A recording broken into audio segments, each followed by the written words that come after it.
You guys ready? I'm ready. I got a little buzz. Cool!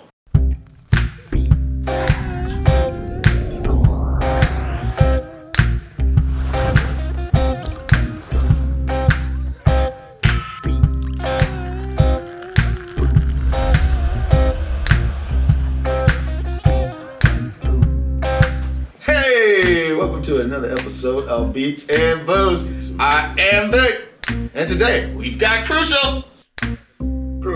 We've got Ken. Yo. And we've got Fred. Oh, the thrill is gone, baby. Today, I wanted to visit a category of music. What category is that, brother? The blues. We're on a mission from God. So we're gonna talk about the blues. We're gonna talk about the blues. Talk about that blues. Talk about that blues. Talk about that blues. Talk about that blues, boy. The blues playlist, part 1. Part 1. Yay. Now we know what songs we're gonna listen to. What about this blues? Beer. Want a beer? Yes, I do. I could use a beer. Beer. And beer. We like beer. Beatz and Booz. I thought about a conversation that I had with my dad, and I remember listening to the blues, and I made some disparaging comment. This sucks. He says, when you get older and you understand the blues, you'll like it. And I said, nope, Not me. I'm always going to listen to the Jackson 5. So that tells you this was in the mid-70s. Probably earlier part of the 70s. I would hope so. So guess what, y'all? He was right, and so was I. I still listen to Jackson 5, but I do listen to the blues every now and then. So you're a fan of the blues, huh? When I was younger, the only blues artist I really liked, was Johnny Guitar Watson. Johnny? Oh, yeah. He had an album called Ain't That a... Yes, it is. Somebody doing something slick. Absolutely loved it. Absolutely loved it. I mean, the album is great. Besides that song, because Superman Lover is on there. Superman Oh, Lover. my goodness. Yeah. Say they call me the Superman lover. But I think what I appreciated about Johnny Guitar Watson is that he wasn't doing the traditional blues. 12-bar blues, Yeah, B flat. He wasn't in that format. I don't know that as a kid I was paying attention to that, but I just knew that He was different. he was different, and the other stuff just seems like it was just adult music, and I was a little kid and I just didn't care for it This sucks. at the time. Nobody leave this place without singing the blues. His next album was had a song on it called Real Mother For Ya. Lord, it's a real motherfucker, yeah. And I just remember giggling. Make you want for cover. Yes, it is. You know? Do you remember that? Johnny Guitar Watson had some funny stuff in this song. If we go back to Ain't That He's talking about the prices being so high. Got your lines. Got you lying to the landlord. I'll take it tomorrow. Right.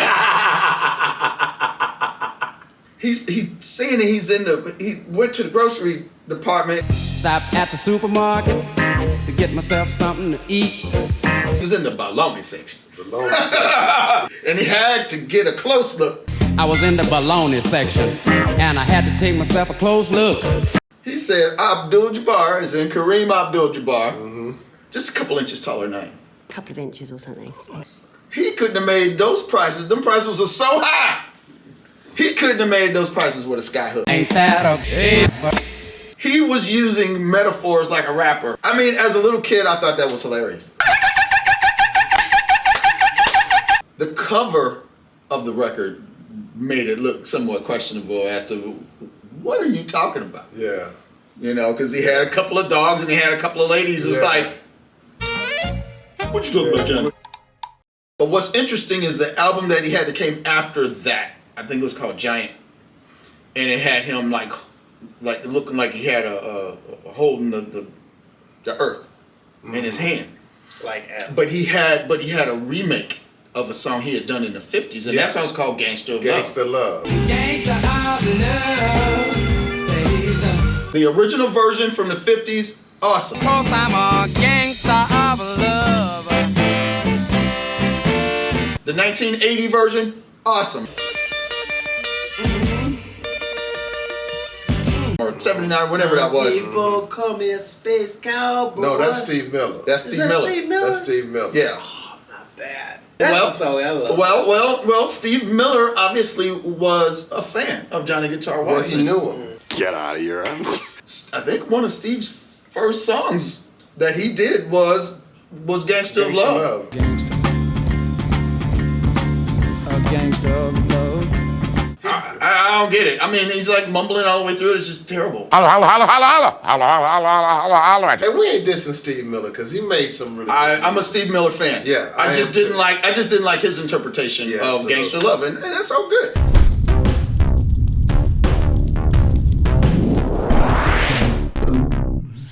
And then number two for me, another Johnny.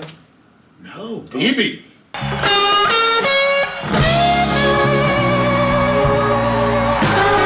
I didn't know his older things. It wasn't as easy to have access. If you didn't have the records, see now you can just call up YouTube or stream whatever you want to.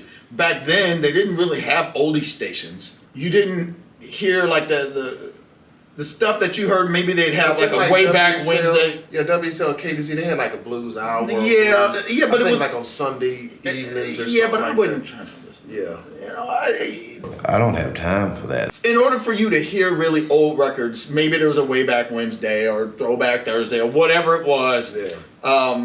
My mama was a partier, so. Okay. So I knew that stuff. I love to party.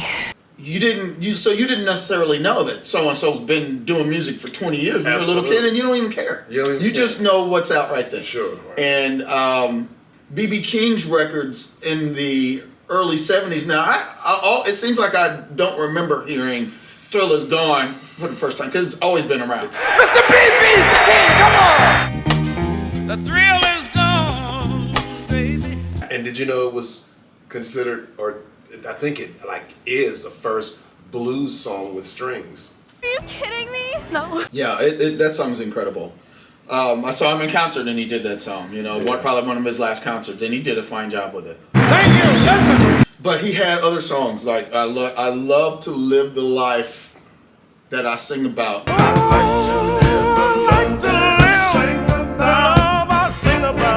You hear those horns, those Memphis horns, Yeah. the same horns that you hear in the Al Green stuff, and Ann Peebles, Yes, sir. and some of the stuff from Stax for sure.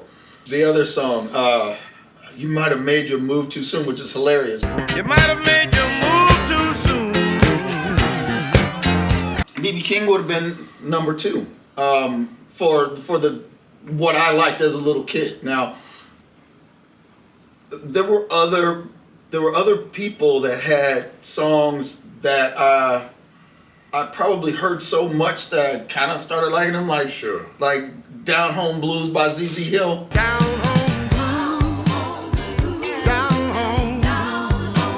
But those songs, I heard them so much, I'm not sure that I liked it or whether it was just something I was just really familiar with.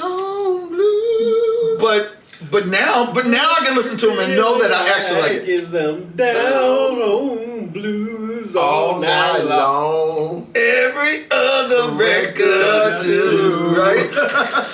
Okay, you guys are great.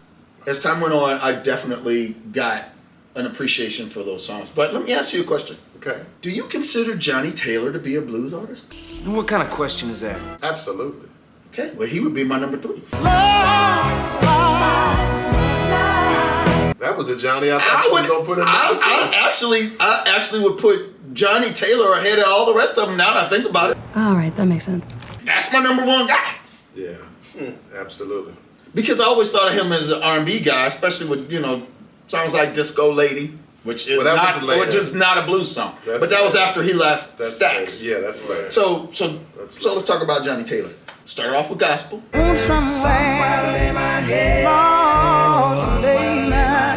Protege of Sam Cooke, even though they're around the same age. Similar vocal styles and power.